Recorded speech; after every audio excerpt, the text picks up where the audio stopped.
On orientation day, all beast-taming freshmen gathered to select their spirit beasts. In my past life, the class valedictorian chose a nine-tailed silver fox with the purest bloodline. As the bottom-ranked student, I got stuck with a mongrel brown bear of the most diluted lineage. Soon after, the great frost descended, and through our bonded contract, I gained my bear's innate skill, cold resistance.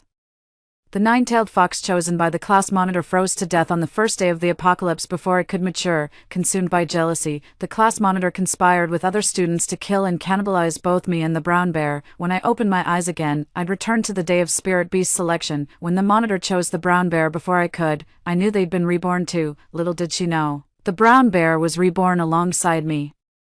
I barely scraped into the beast-taming department of Gaowu University with the lowest entrance exam score. On orientation day, our homeroom teacher brought 30 spirit beast cubs to class for students to choose their lifelong companions based on academic rankings. As the class dunce with rock-bottom grades, I had to wait till last for my pick. When everyone had made their choices, all that remained for me was a brown bear with the most diluted bloodline. Just as I reached to pick up the bear, a girl's voice suddenly shouted, "Wait!" Loretta, the top student who'd finished selecting her spirit beast first, stood up clutching a snow-white fox kit with nearly translucent fur and rushed toward me. Without explanation, Loretta shoved the white fox into my arms, then snatched up the lone brown bear from the crate as if afraid I'd take it back. "You take the white fox, I'll have the brown bear." The entire class gaped in shock at this exchange. Even the homeroom teacher frowned disapprovingly. 1. Everyone knew this white fox cub had the purest bloodline among the newly arrived spirit beasts, with 80% ancient lineage purity, far superior to some common brown bear with merely 20% bloodline purity. The difference between them is like night and day. No one could understand why Loretta would give up the white fox to choose a brown bear instead. The teacher urged, "Loretta, choosing a spirit companion is no joking matter. It determines your future potential." Quickly swap back with Fiona, biting her lip with glistening eyes. Loretta declared selflessly, "Fiona needs this white fox more than I do. My grades are excellent. I'll progress quickly with any spirit beast, but Fiona's cultivation talent is average. If she's stuck with such a mixed-blood brown bear, her entire future will be ruined. I insist on exchanging spirit beasts with her."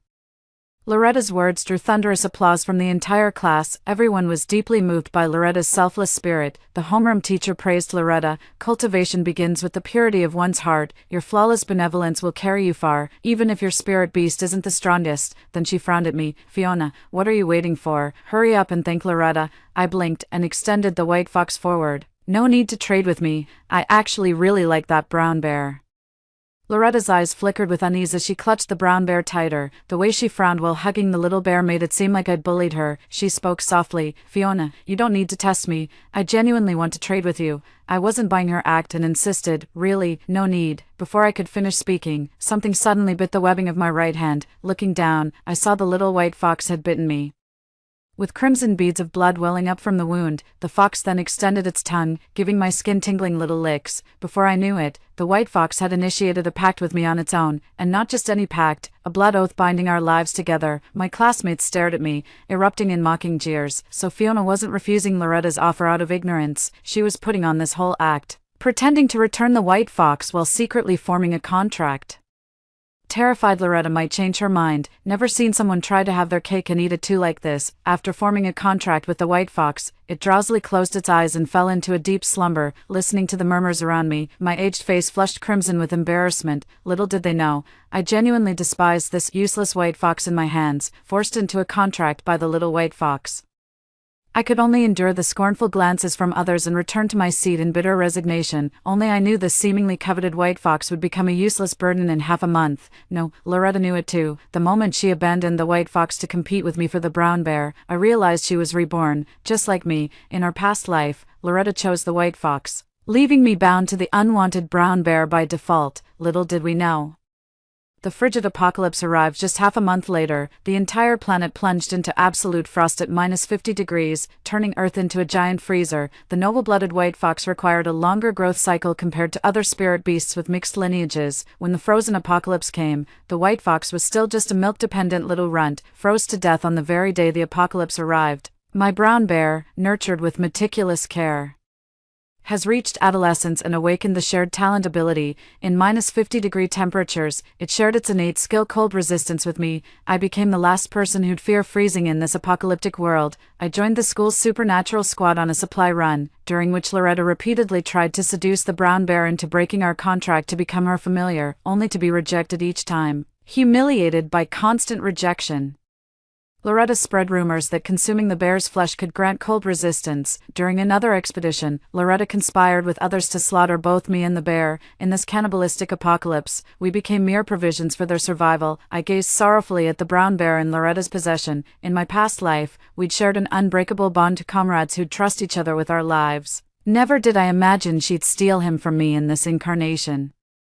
Losing my innate skill cold resistance doesn't bother me much, but my heart aches thinking whether the brown bear gets enough food and warm shelter with Loretta. As I was spacing out while staring at the bear, its beady eyes suddenly met mine. To my surprise, the toy-sized cub deliberately winked at me twice, not once, not thrice, precisely 2 blinks. My heart swelled with joy. 2 winks had been our secret signal in our past life together.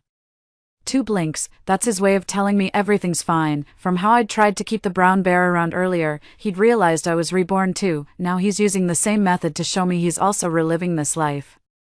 At this thought, I couldn't help but shoot Loretta. You're on your own. Look, don't let that dopey brown bear appearance fool you. This one's a full-blown honey-coated menace. My eyes locked intensely with the brown bear's when suddenly, tiny warm lips closed around my fingertip. Looking down, I saw my ridiculously pampered white fox. That gorgeous but utterly useless little troublemaker had woken up. I'm not useless, a voice rang out, dripping with aristocratic pride yet still carrying the sweet lilt of infancy. And you, woman, don't you dare look at that dark-skinned freak. I poked the little white fox with my other hand and whispered, was that you talking? The fox gave a haughty sniff and lazily rolled over in my arms. I realized I shouldn't call him a white fox. Young master would be more fitting. My name's Lionel, woman. Though you may call me young master if you prefer. I poked his forehead. Listen here, you little brat, who taught you to be such an edgelord? At the lectern, our homeroom teacher began demonstrating how to draw a contract sigil on the blackboard. Most familiar contracts are initiated by humans. Beastkin are inherently prideful, while their young are relatively docile. Only a rare few will ever propose a contract upon encountering a human they favor. After the briefing, my classmates began attempting to form contracts with their spirit beasts, everyone except me.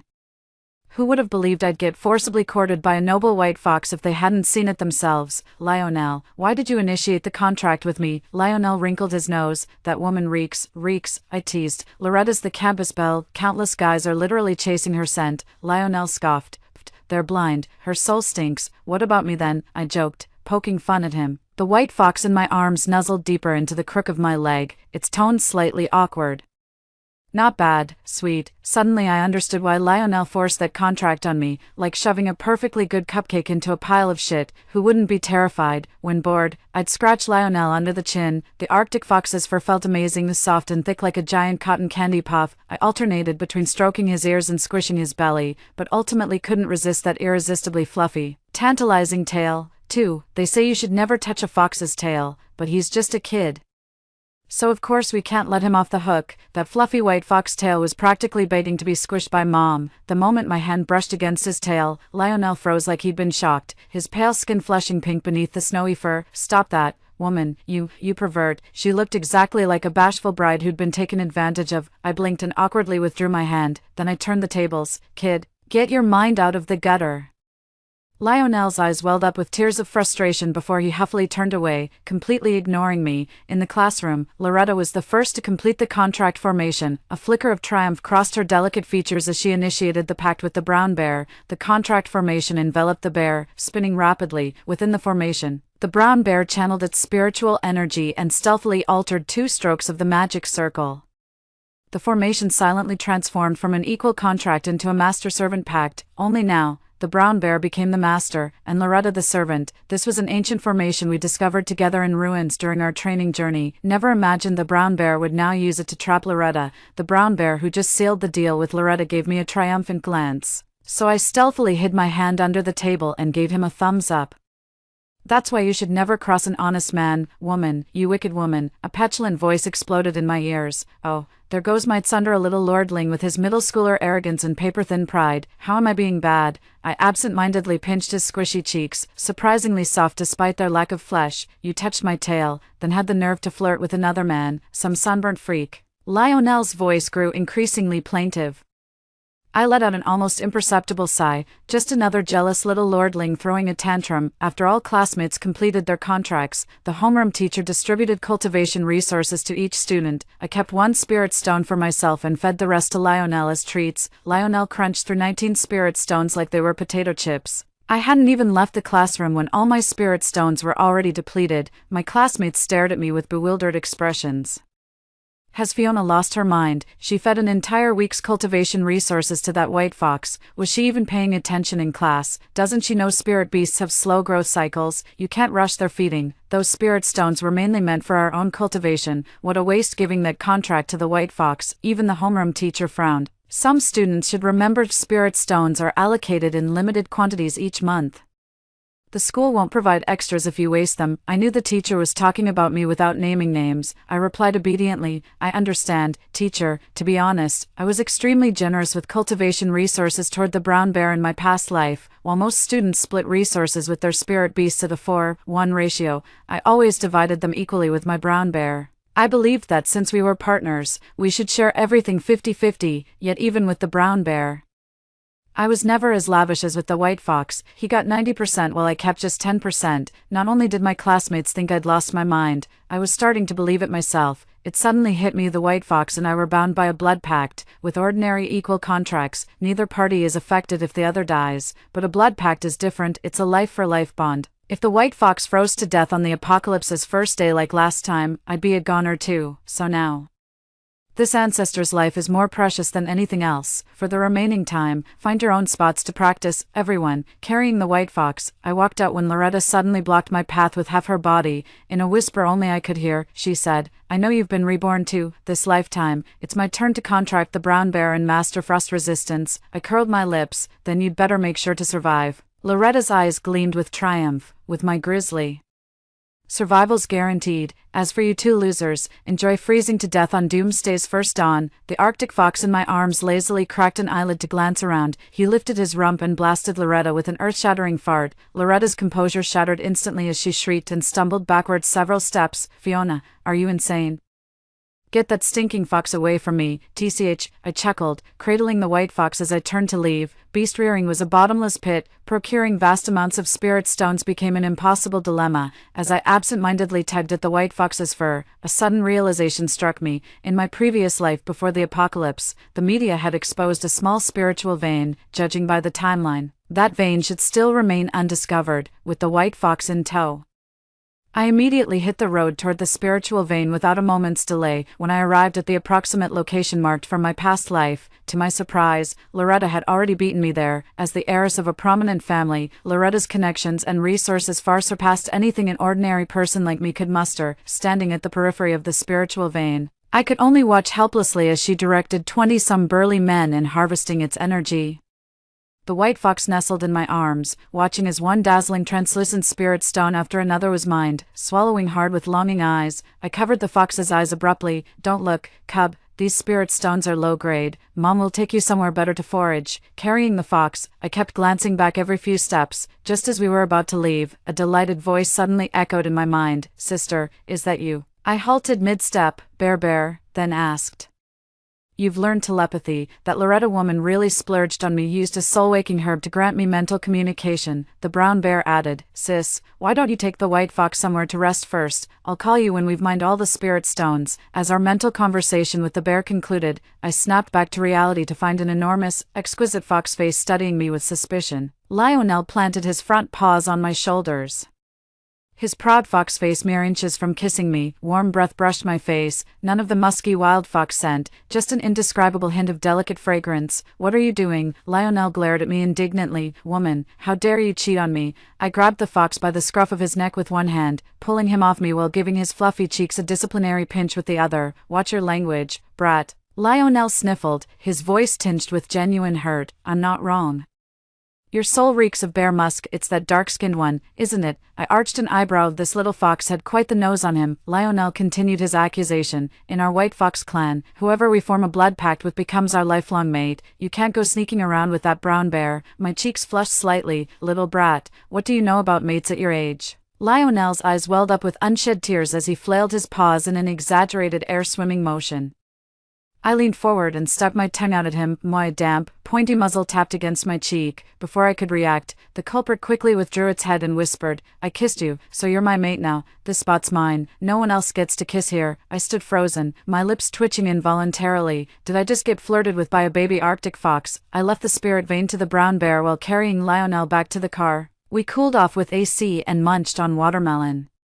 Then found a documentary to play on the center console screen. The film was so dull it had me nodding off in no time. When I woke again, dusk had settled in. The remote mountain woods held not a single light, swallowed whole by the soundless dark. Right then, the brown bear's message came through. "Sis, hurry over, they've all left," I answered. Looking down, I saw Lionel glaring at me with wary accusation. I instinctively felt guilty.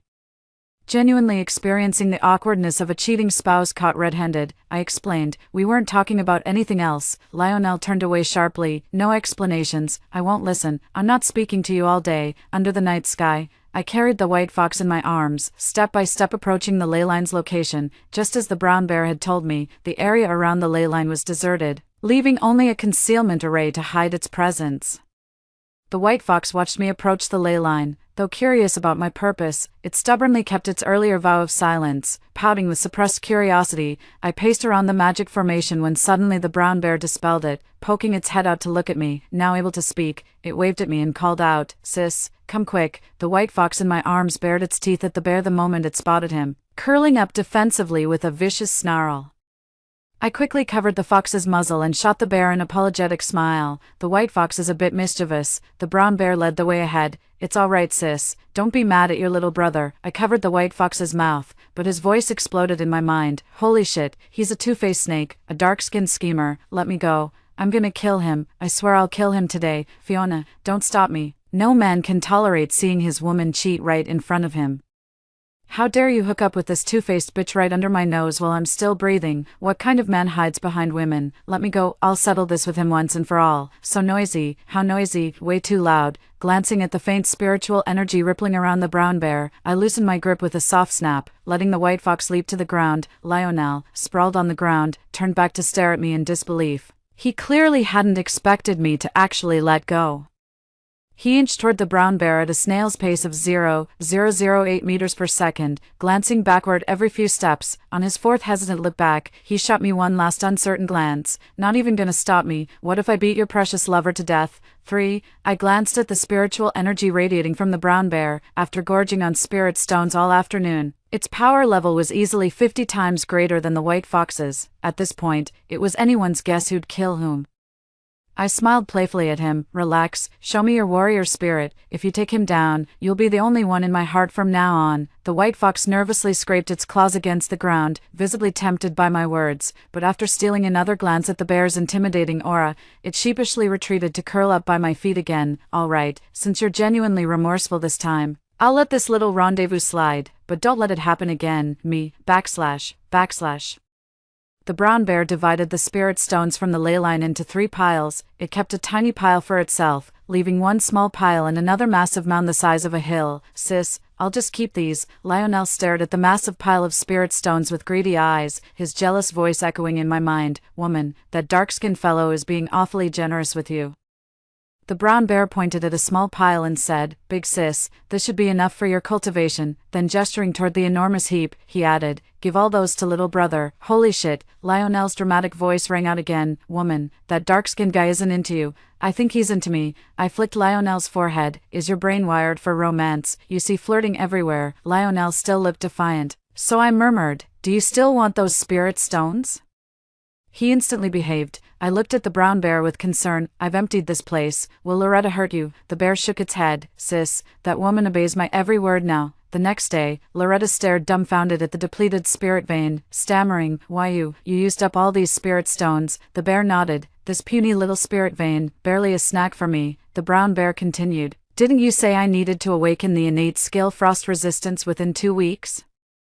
I just tried sensing it, and I think I can feel the barrier to awakening." Hearing this, Loretta's expression softened slightly, but she still couldn't help grumbling about how the bear had devoured the entire spirit vein yet only gained a minuscule amount of spiritual energy. "At least you can awaken it, but your bloodline is truly inferior. All that consumption for such a pitiful energy gain." The brown bear scoffed. "If you had issues with my lineage, You shouldn't have chosen me in the first place. I never begged to be selected. Now I'm under so much pressure that my innate abilities might not even awaken properly. Loretta knew how invaluable the brown bear's innate skills would become when the polar apocalypse arrived in half a month. Panicking at the thought of the bear's abilities failing to manifest, she blurted, "Don't stress, that's not what I meant at all. If I cared about bloodlines, I wouldn't have chosen you." "Fine." The bear conceded grudgingly, "But I'll need spirit stones for cultivation. Have someone deliver more, nothing excessive, just 10 truckloads will suffice." Loretta gritted her teeth so hard her gums bled. 10 truckloads, the brown bear scoffed. "Is that a lot? Get me 10 truckloads, and I might just awaken an advanced talent skill, 10-mile cold resistance, protecting everyone within 10 kilometers from freezing." 10 kilometers, Loretta's eyes gleamed with naked avarice. If the Ice Age apocalypse came, she could make an entire 10-kilometer radius immune to cold. At that point, wouldn't she basically be the Ice Queen of the apocalypse? Loretta gritted her teeth. "Fine, just wait, 10 truckloads it is. I'll get them for you. When the apocalypse comes, money is just worthless paper." Though Loretta came from a powerful family, everyone dismissed her warnings about the coming Ice Age apocalypse as a joke. They found it even more ridiculous that she wanted to waste 10 truckloads of spirit stones to awaken a useless frost-resistant trait in some low-bloodline spirit beast. Cut off from family support, Loretta had to sell everything she'd ever been given in the family home, cars, all her designer handbags and jewelry. When I saw Loretta at school again, she was wearing the same outdated outfits, eating nothing but plain steamed buns with chili sauce for lunch. It was clear she'd poured every last penny into the brown bear's care, but she'd never know. After selling all her worldly possessions for 10 truckloads of spirit stones, the brown bear kept only a tiny fraction for herself. The remaining 99% all ended up in mine and the white fox's pockets. I only used 1 or 2 spirit stones occasionally to practice cultivation, just so I wouldn't forget how to wield spiritual energy. All the remaining spirit stones, I gave to the white fox. The white fox devoured spirit stones at an alarming rate before falling into deep slumber. Any stone placed near him would instantly be drained by a powerful suction force, crumbling into dust. Just the spiritual energy feedback from the white fox's cultivation had already made me several times stronger than my previous incarnation. As for Loretta, her current spiritual energy couldn't even match the strength of other students in class. For the sake of the brown bear, she didn't use a single spirit stone on herself. The brown bear kept gaslighting her. "If I fail to awaken my talents because you skimped on 1 spirit stone, don't say I didn't warn you." Everyone said Loretta was washed up. From the very first day when Loretta bizarrely chose the weakest, least talented brown bear, people thought she'd lost her marbles. Loretta scoffed at the gossip. "What do you know? Just wait. You'll see I was right all along." The day before the apocalypse, in the sweltering summer heat, temperatures suddenly plummeted overnight, and snow began falling across the globe. At first, people joked about the June snowfall, saying it must signify some great injustice, but by noon the next day,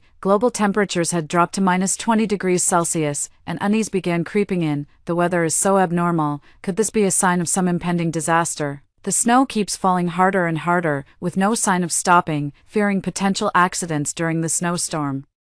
The school has recalled all students to campus. In the girls' dormitory, Loretta shivered as she bundled herself tightly in a quilt. Having neglected her cultivation for some time, her spiritual energy had dwindled to barely more than an ordinary person's. Her nose was red and raw from the cold, constantly dabbing at it with tissues. "Brown bear, has your innate talent awakened yet?" The brown bear lumbered about, lazily gnawing on spirit stones. After 10 days, its frame had expanded several sizes, now entering its adolescent phase. "Take it easy, almost there." A growing suspicion crept into Loretta's heart. She probably thought, in her past life she was just a penniless girl. Even if she explored ruins everywhere, the spirit stones she could provide the brown bear would be far fewer than the resources she's supplying in this lifetime. How come the brown bear awakened its talents in the previous life, but seems to be struggling in this one? Brown bear, are you keeping something from me? The brown bear feigned anger. "After all my hard training for your sake, you'd actually doubt me now? I thought even if my innate abilities aren't fully awakened yet, I could at least share some warmth with you. But fine, take these spirit stones back. I don't need them. My thick fur will keep me alive without your precious stones." Loretta panicked immediately. "I was wrong. This is all my fault. I just spoke in anger. Please keep using the spirit stones. Nothing matters more than awakening your innate abilities. I'll let you off this time." The brown bear snorted coldly before resuming gnawing on the spirit stones. Between bites of spirit stones, the bear spared a wisp of warmth for Loretta, just the slightest warmth. He'd hate for Loretta to freeze to death before the real apocalypse arrived tomorrow. That'd ruin all the fun. Feeling the faint warmth envelop her, Loretta stopped doubting the bear's intentions. After forming a beast contract, both human and beast cultivate spiritual energy while reciprocally transferring 1/10 of their gains to each other. The spiritual energy the brown bear transferred to Loretta remained consistently feeble, proving it had absorbed scarcely any power. Little did Loretta know, this wasn't due to the bear's poor absorption, but because their master-servant contract allowed the bear to arbitrarily decide how much energy to share. In another dorm room, I curled under blankets watching movies on a projection screen. Every spirit stone in the room had turned to dust, yet the white fox lying on the cashmere rug still hadn't awakened. Unbeknownst to anyone, the fox had already shed its juvenile form, growing into the full stature of a mature spirit beast.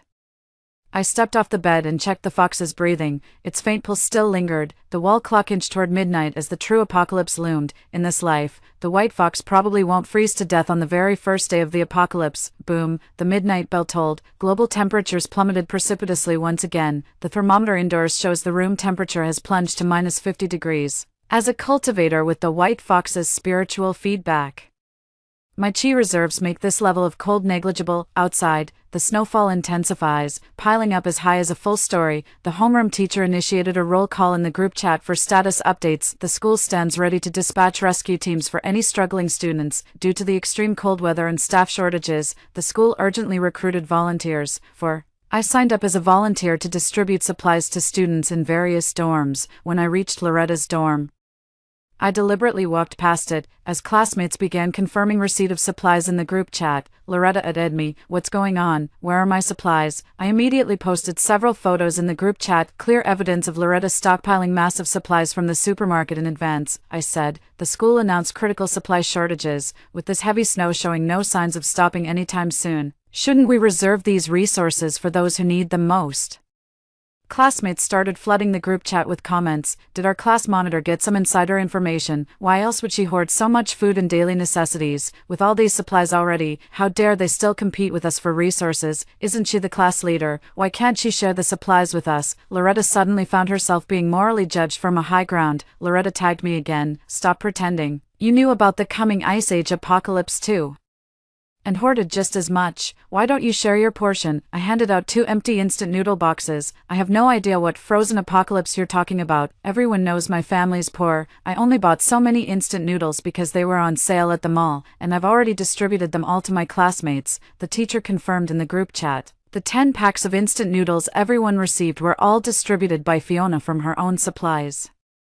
The classmates started making sarcastic remarks again. "Did everyone see that? Fiona's way more generous than you." Loretta couldn't win the argument and went silent in the group chat, but she'd already slid into my DMs. "Fiona, what good is your reputation now? That useless white fox you keep must have frozen to death by now." Holding the sleeping white fox's face, I sent Loretta a video. "Is this the pig-like sleeping fox you were talking about?" Though its eyes were closed in the video, the deep, rhythmic breathing left no doubt this fox was living its absolute best life. "No way, you must have pre-recorded this footage. That useless fox grows so slowly and is so delicate it must have frozen to death by now." I yawned and didn't reply to Loretta's message. Despite my spiritual barrier, the bitter cold still chilled me to the bone. As I rummaged through the closet for an extra blanket, a wave of warm spiritual energy suddenly enveloped me.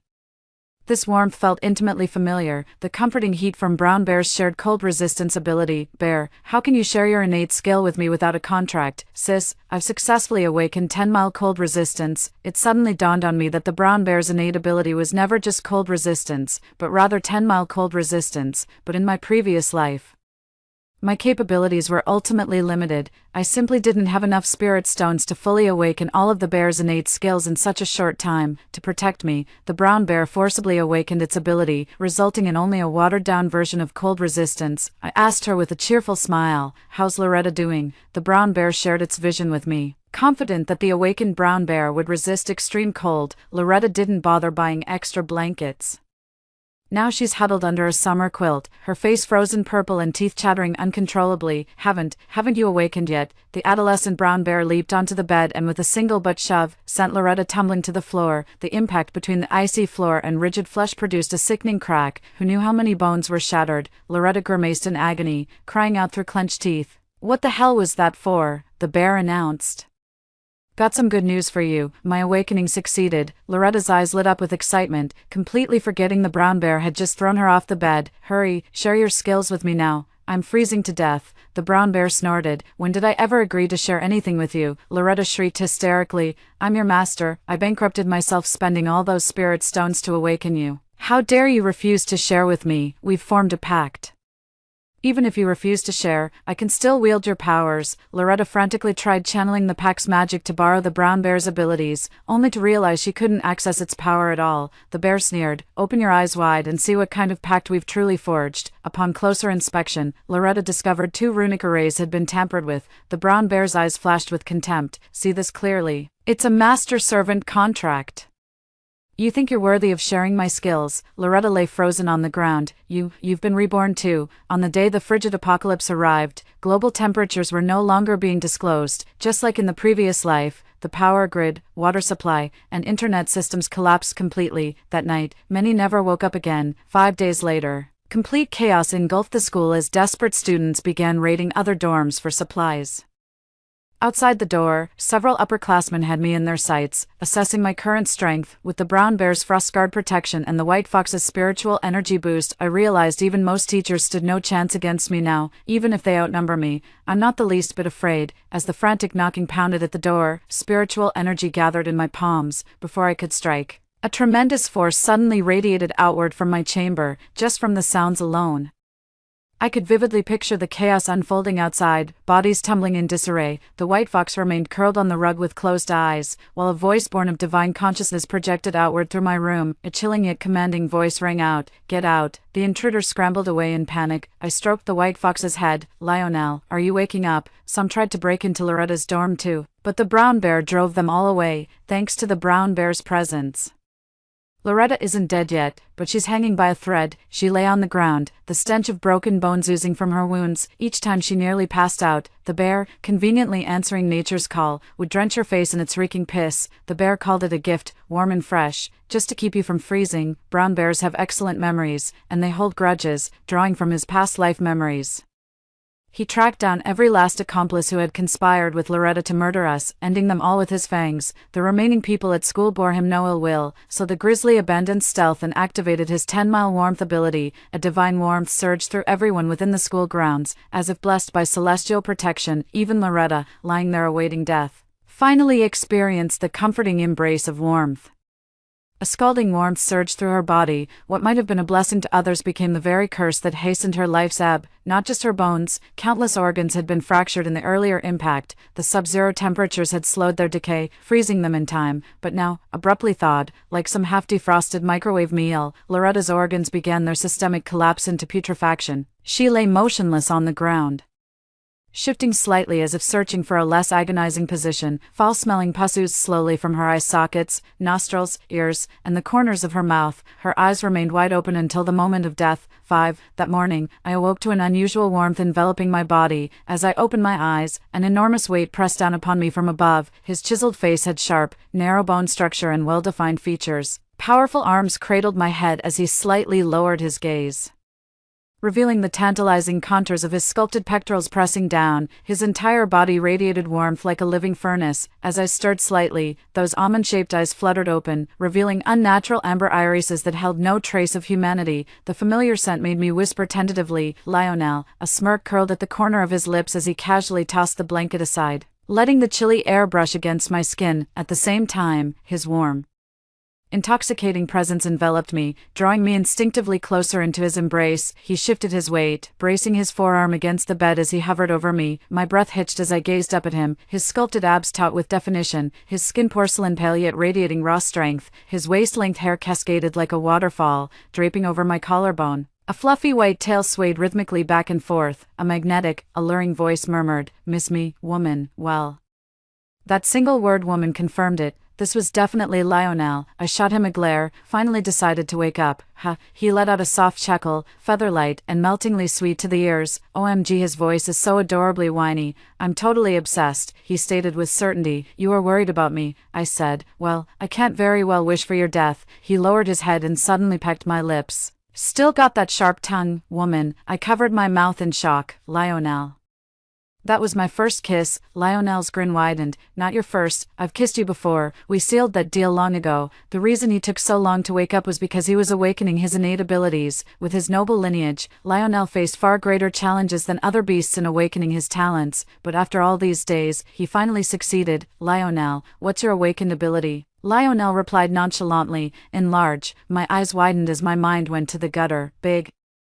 I stole a furtive glance. It did seem sizable, but for a noble spirit beast of my lineage, awakening such a skill felt rather unconventional. A smug smirk played on Lionel's lips as he teased with mock seriousness. Why so flushed, woman? Getting the wrong idea. I meant the range of my innate ability is vast. As we spoke, the snow outside had quietly ceased falling. The thick layers of clouds gradually dissipated, revealing the long-lost sun that bathed the earth in its warm glow.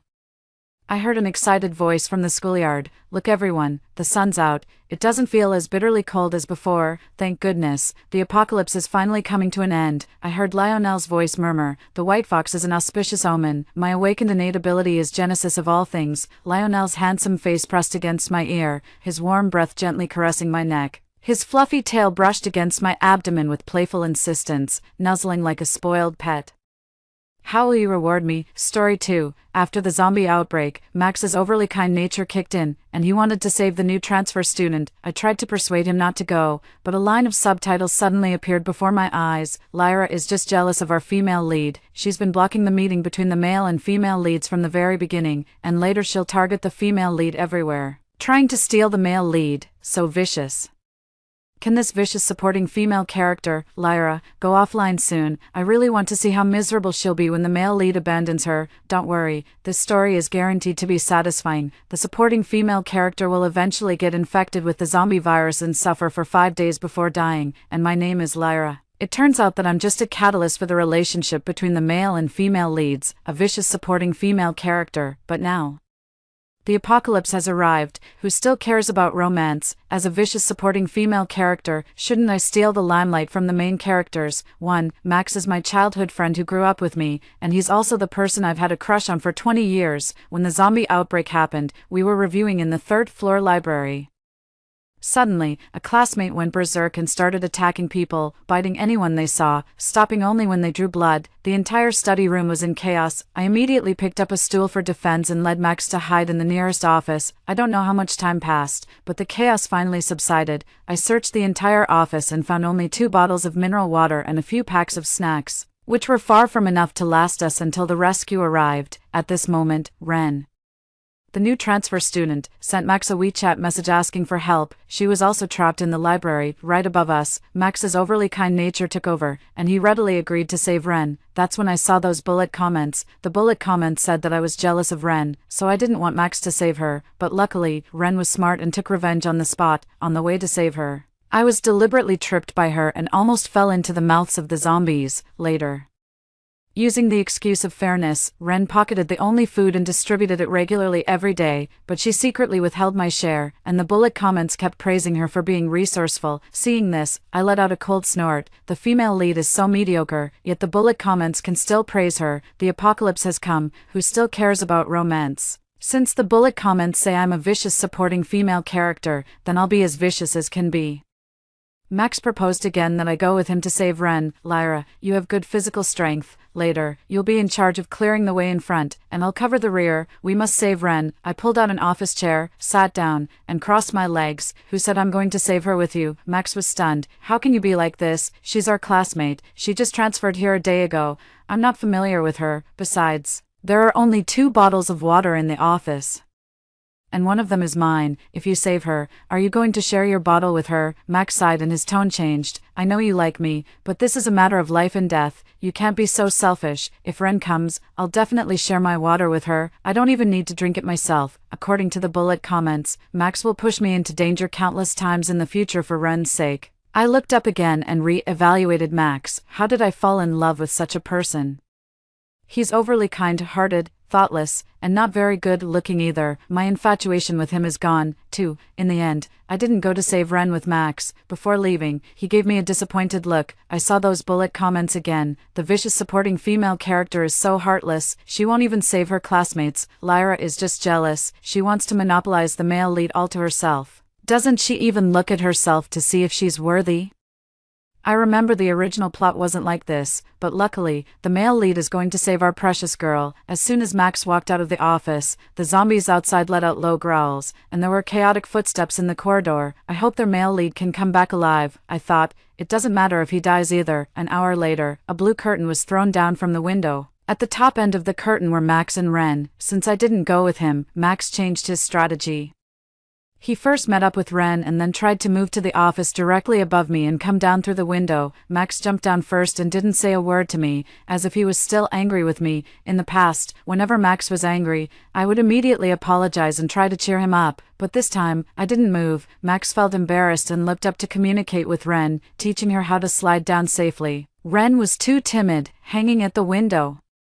She was so scared that she kept screaming, "Brother Max, what should I do? I'm so scared." Her voice was so loud that it attracted the zombies outside the door. Just then, the country issued a notice stating that zombies have very poor eyesight and mainly locate their targets by hearing and smell. If Ren didn't shut up, she might attract the zombies to break down the door. If more zombies were attracted, the office door wouldn't be able to hold them back. Thinking of this, I immediately scolded Ren. "Shut up, screaming will attract the zombies." Ren pouted, looking as if she was about to cry. Extremely aggrieved, Max gave me a dissatisfied look and coaxed her in a low voice, "Ren, be good, let's keep quiet, slide down slowly, and I'll protect you down here." That tone made me feel goosebumps all over. How come I never noticed before that Max was so disgusting? But the bullet comments didn't think so.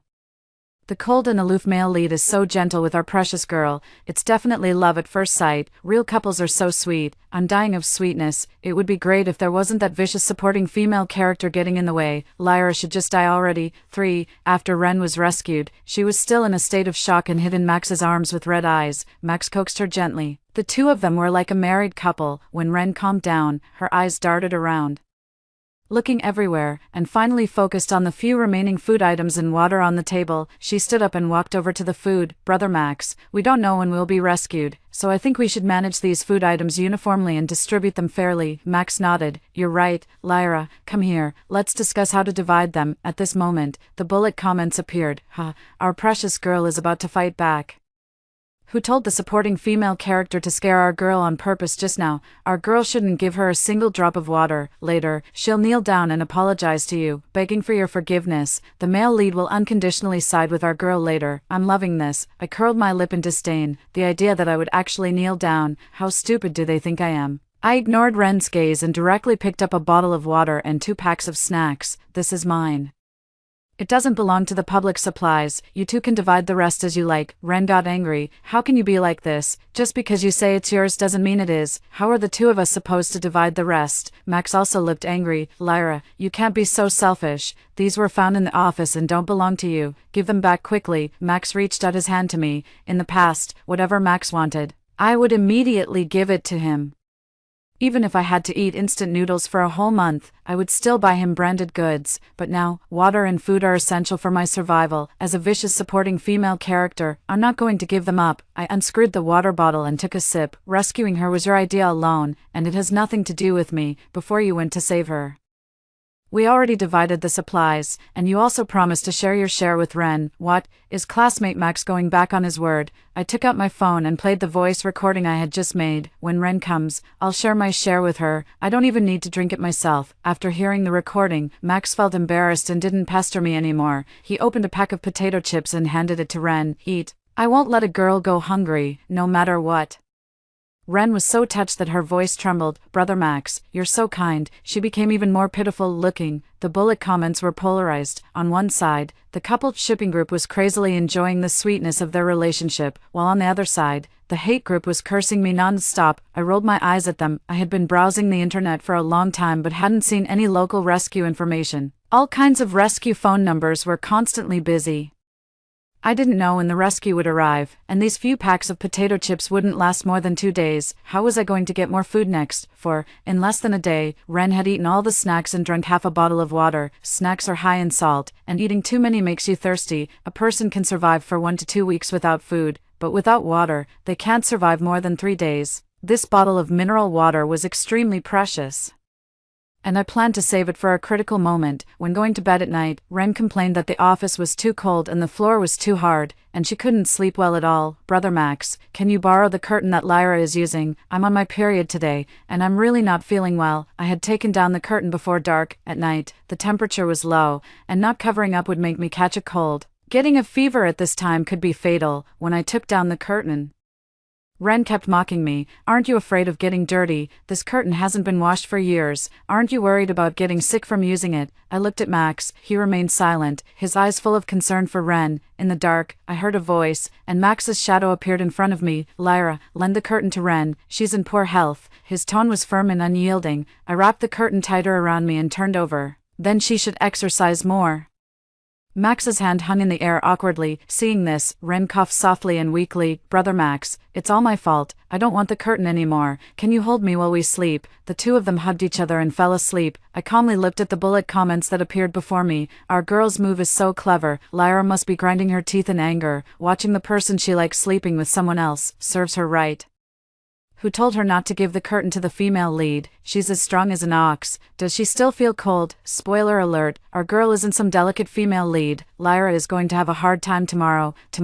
I'll wait and see. 5. Food and water were being consumed faster than I had imagined. Max gave his food to Ren yesterday and didn't eat or drink anything himself. No, his stomach was growling non-stop. Ren suddenly suggested, Brother Max, let's go outside to find supplies. I know where there's food. As she said this, she glanced at me intentionally or unintentionally. I decided to play along and pretended to be interested, eavesdropping on their conversation. Ren said, I saw the cleaner buy a box of bread, and it's in the janitor's room. There's also a classmate who always brings a big bag of snacks whenever she comes to the library. Yesterday, I saw her in the study room next to ours. Oh, right. I also saw students from the food major in the library. They must have food there. The more Ren talked, the more excited she became. Max also lowered his head and started thinking, but my heart grew colder and colder. Was she really the female lead? Why did she only think about stealing other people's things? I spoke up. What if they're still alive? Ren looked up in confusion. Who? The cleaner, the snack-loving classmate, and the students from the food major. What if they haven't turned into zombies? How are you going to get their food? Ren sized me up and down. Don't tell me you're one of those overly kind-hearted people. It's the apocalypse now. Why do you still care about other people's lives? They can't all be alive, right? There must be one or two who are dead. Even if they're all alive, we can talk to them. Not everyone is as selfish as you. Are you going or not? If not, stop bothering me. Her tone was impatient, but I could still hear her suppressed excitement. It seemed that she had already planned how to make things difficult for me. 6. In the end, I decided to go with them. After all, I didn't know when the rescue would arrive, and I needed to prepare enough supplies. However, I didn't have any intention of stealing from others. What I had my eye on was the vending machine in the corridor. Before going out, I took out the perfume I had found in the office and sprayed it all over myself. Zombies mainly rely on smell and hearing.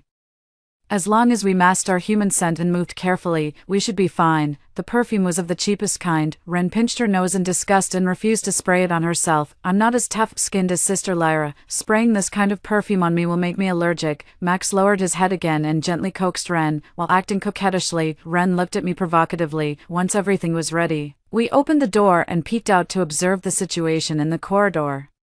When the zombie outbreak happened, there weren't many people in the library, so there were only a few zombies wandering in the corridor. As for the study rooms, we had no idea what was inside. We tiptoed all the way to the janitor's room without disturbing any other zombies. The cleaner was nowhere to be found, and the bread was just left out in the open. Ren rushed to hug the box. This is public property. I'll keep it for now. Max looked back at me and signaled for me not to argue with Ren. Let her have it. After all, she found it. I didn't say anything. The next destination was the study room, but there were too many zombies inside, so we decided to give up. Just as we were about to pass the study room, Ren suddenly slammed into me, pushing me into the study room. Then, she pretended to be concerned and said, Brother Max, what should we do? Lyra fell. Because of Ren's shout, all the zombies in the study room turned their blood-red eyes towards me. They let out terrifying growls, showing their excitement at seeing prey. Ren looked down at me with a mocking expression in her eyes. At this moment, the bullet comments appeared. Well done, female lead. I heard that the supporting female character almost got bitten by the zombies here and begged the female lead to save her in a humble way. So satisfying. This was ridiculous. Who said I could only beg humbly for help? I lowered my head and shouted as loudly as I could. All the zombies, upon hearing my scream, suddenly turned around and ran towards us in a bizarre posture. Ren's eyes widened. Are you crazy? Summoning all the zombies here means none of us will be able to escape. I grinned. She wanted me to get bitten in the chaos, so I would make the situation even more chaotic. As for who would survive, it would be up to each person's abilities. The mutated zombies didn't have reduced mobility. They rushed up in 2 or 3 steps. I picked up a stool for defense, while Ren hid behind Max and shrieked. I really wanted to free up a hand and give her a slap. A few seconds later, a louder noise came from the other corner of the 3rd floor. The zombies were attracted by it and ran in the opposite direction of us. I took the initiative to deal with the 3 zombies in front of me. Suddenly, a head popped out from the reading room next door. Classmate, run over here. Seeing that the zombies were temporarily held back, I quickly opened the vending machine and stuffed all the food and drinks in it into my backpack. Ren urged Max to run to the reading room. Max, surprisingly, started to care about me. Lyra, feel free to load up. I'll keep watch for you. I knew what he was up to and directly refused. I can handle it alone. Even if you help, I won't share with you. Max was embarrassed, and Ren pushed him into the reading room. After filling my backpack to the brim with as much as I could carry, I followed them in. The bullet comments appeared again, as expected of the female lead. The protagonist's halo is so strong, she met the main force right away. If it weren't for our precious girl's protagonist halo, Lyra would have died 800 times already. She should kneel down and thank her quickly. Lyra is really annoying. When will she go offline?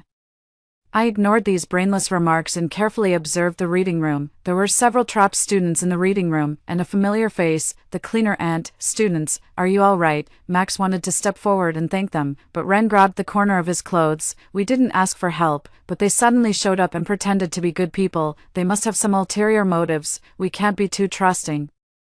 The ulterior motive she mentioned was the box of bread that originally belonged to Aunt Zara, the cleaner. Max seemed to be convinced by what she said and stopped in his tracks. Aunt Zara's smiling face froze in place. I took out a few bottles of water and stepped forward to give them to Aunt Zara. Thank you for saving me. This is a small token of my gratitude. My actions made it clear to them that I wasn't on the same side as Ren and Max. At night, Aunt Zara shared some of their dinner with me. When passing by Ren and Max, I didn't even give them a glance. Ren pouted. Who cares about their snacks? We have sweet and delicious bread. But the next second, she was stunned. Why are the bread all expired? How can anyone eat this kind of thing? In the corner, Max's face was hidden in the darkness, and his expression couldn't be seen clearly. 8. Aunt Zara had long recognized that the box of bread was hers and didn't argue with Ren. Hearing Ren's disgusted voice, she looked a bit sad. I spoke up in a timely manner and told them my plan. There's too little food in the library. We should move to the cafeteria. If anyone is willing to come with me, I'll share the food I got from the vending machine with everyone. The school cafeteria has 3 floors, and there are at least a dozen shops on each floor. After moving there, we can eat hot meals and hold out until the rescue arrives. Many people were tempted. Ren crossed her arms and rolled her eyes. Lyra, don't be so naive. The cafeteria is so far from the library. Who knows how many zombies there are on the way? Do you have the guts to go? I was just about to retort to Ren. Max suddenly said, Lyra, moving to the cafeteria is really dangerous. I don't want to see you get hurt. I object to this proposal. Damn it. It's so disgusting. I almost threw up my dinner. At this time, someone in the reading room spoke up. Who are you, Mr. Objector? What right do you have to object if we don't go to the cafeteria? Are we just going to wait here for death? The food in the library is limited and won't last until the rescue comes. Exactly. If we don't leave now, we won't have the strength to deal with the zombies in a few days. I agreed to move to the cafeteria. Max's face turned dark from being scolded and he didn't say anything more. The transfer plan was quickly finalized. Max, surprisingly, came to me. I want to bring Ren to participate in your operation. Please, he frowned. And it seemed very difficult for him to say this. I don't agree. On what grounds? I've humbled myself and come to you. Can't you control your temper? Ren is so hungry that she can barely walk. Just give me some face. The bullet comments appeared in a timely manner, and a few of them were different from the previous ones. Lyra is just being naive. No wonder she'll die early. Why has the plot changed? It was the female lead who proposed going to the cafeteria before. And it was also the female lead who got on good terms with the cleaner aunt. The male lead is so greasy, your face is like a doormat. Doesn't anyone think the female lead is really stupid? Even now, she dislikes the expired bread and would rather starve than eat it. I silently gave a thumbs up to these 2 bullet comments. The apocalypse has come. What's the use of face? Can it be used as food or exchanged for supplies? I turned around and left, ignoring him unexpectedly. The next day, Max and Ren had the nerve to follow the team. I wanted to drive them away, but Aunt Zara stopped me. Forget it, they're just kids, let them come with us. 9. Before going to the cafeteria, I proposed going to the school broadcasting room to turn on the broadcast first. Most of the zombies would be attracted by the broadcast, and we would be much safer on the way. As soon as we went out, the zombies in the corridor all looked our way. Some people were so scared by the dense crowd of zombies that their legs went weak, and they trembled as they walked, let alone killing the zombies. I picked up my self-made weapon and accurately stabbed it into the zombie's eye socket. A second later, the zombie fell straight down. See, they're not invincible, their brains are their weakness. Stab them in the eyes or temples to kill them, seeing that I easily dealt with these living dead monsters. The other classmates also summoned up the courage to attack the zombies. Ren retorted, but these were our classmates before. How can you kill them without batting an eye? You're just like a murderer. When I was inspiring everyone, Ren stood up and caused trouble. The classmates who had almost overcome their fear hesitated again and put down their weapons after hearing her words. I was furious. I pushed Ren violently and pressed a utility knife against her neck, my eyes fierce. If you can't keep your mouth shut, I don't mind making you shut up forever. Seeing Ren being threatened, Max felt a bit reluctant. Ren is just soft-hearted. Why are you scaring her like this? I looked at Max coldly. Her words will get everyone killed. If you're also muddle-headed, I'll kick you both out of the team. Max wanted to say something but stopped. The bullet comments appeared. Why has the plot changed again? It was the supporting female character who was being sanctimonious before. Lyra is so cool. Is she still the vicious supporting female character? She's more like the leading lady. I never noticed before that Ren is so sanctimonious. The male lead is also so spineless. Indeed, birds of a feather flock together. I nimbly picked up my weapon and stabbed it into the zombie's eye socket, dealing with the zombie that was attacking me from behind. They're not our classmates anymore. No, they're just a group of bloodthirsty monsters. Pick up your weapons and eliminate these monsters. After my continuous encouragement, everyone started killing the zombies, except for Ren. She hid behind Max, acting weak and delicate. Max not only had to kill the zombies in front of him but also protect Ren. He wished he had more hands and eyes. A trace of dissatisfaction flashed in his eyes. After successfully reaching the broadcasting room, we turned on the broadcast and played songs on a loop. When the broadcast sounded, all the zombies went crazy and ran towards the speaker, their red eyes fixed on it. We took the opportunity to leave the library and head to the cafeteria across the lawn. 10. Most of the zombies in the cafeteria were also attracted away by the broadcast. Only a few zombies with broken legs that couldn't run fast were crawling on the ground. After entering the cafeteria, we closed the door first and then cleared out the remaining zombies inside. After clearing the disabled zombies in the hall, we inspected each kitchen compartment. After making sure there were no more zombies, we were so exhausted that we lay on the ground and didn't want to move. Great, we don't have to eat potato chips anymore. I really want to eat meat. I really miss the braised chicken and iron plate rice in the cafeteria. Ren suddenly volunteered to go to the back kitchen and cook for everyone. Aunt Zara saw that she was alone and followed her. Auntie can cook, you just help Auntie pick the vegetables. But a few minutes later, a scream came from the back kitchen. When we arrived at the scene, we only saw Ren sitting on the ground. Aunt Zara's throat was tightly bitten by a zombie beside the cabinet, and blood was gushing out. Ren hurriedly explained, someone who was bitten was hiding in the cabinet. When Aunt Zara opened it, she was bitten. It has nothing to do with me, but what she said sounded very strange. Would a normal person be in such a hurry to argue that it had nothing to do with them? But the most important thing now is to deal with the zombie. As for Aunt Zara, no one had the heart to do anything to this kind and generous aunt, seeing that she was about to turn into a zombie. We had to move her outside the cafeteria. While doing all this, Ren hid in the corner and mumbled, "It's better for this kind of person to die. She's just a burden at her age." Everyone was secretly sad, and no one noticed Ren's abnormality. The bullet comments revealed the truth. What kind of female lead is this? Aunt Zara was clearly killed by her. It was Ren who opened the cabinet first. When the zombie pounced on her, she pushed Aunt Zara out. I really hope Ren will go offline quickly. She's so despicable. Seeing this, I couldn't hold back anymore. I grabbed Ren's collar and pressed her against the wall heavily. "Tell me, did you kill Aunt Zara?" Hearing this, Max stopped trying to stop me and stood behind me. She was still arguing, looking at Max with red eyes. "Brother Max, it really wasn't me." As she spoke, she started crying. "I'm so useless. I couldn't protect Aunt Zara. You can punish me." Max softened his heart and grabbed my hand. "Lyra, you can't do this. Ren doesn't have the ability to fight the zombies alone. I know you got along well with Aunt Zara, but her death can't be blamed on Ren. It can only be blamed on," he sighed and continued, It's just that she wasn't fated to live. I was so angry that I slapped Ren with all my strength and pushed Max to the ground. Get out. Both of you get out of here. Max, use your pig brain and think. If Aunt Zara opened the cabinet first and was bitten, would she be facing away from the zombie? And you, Ren. Don't think that crying and shedding a few tears can cover up the fact that you're a murderer. At this point, even a fool could figure it out. Max stood there, stunned. Ren stood in front of me and insisted, Aunt Zara's death has nothing to do with me. On what basis are you kicking me out? The cafeteria was taken by all of us, not just you, Lyra. This isn't fair. She even dared to mention Aunt Zara. I've really never seen such a vicious female lead. Fine, you want fairness, right? Then let's have a vote. 11. The voting results came out quickly. Everyone unanimously agreed to kick Ren out of the cafeteria. We've all seen Lyra's abilities. On the way from the library to the cafeteria, she killed the most zombies, and she's really trying to help everyone. So, I trust her. I remember you. You stole Aunt Zara's bread and even disliked that it was expired. The good bread was wasted by flushing it down the toilet. Aunt Zara didn't hold it against you. But you caused her to turn into a zombie. We definitely won't agree to you staying here, right? Who knows, maybe one day she'll push us out to block the zombies. I definitely don't dare to stay under the same roof as her. Ren was stunned. She thought that with her protagonist halo and her pitiful appearance, she would be admired and looked up to by everyone. In the apocalypse, she should have enjoyed the freshest food and a clean shelter. But the truth slapped her in the face.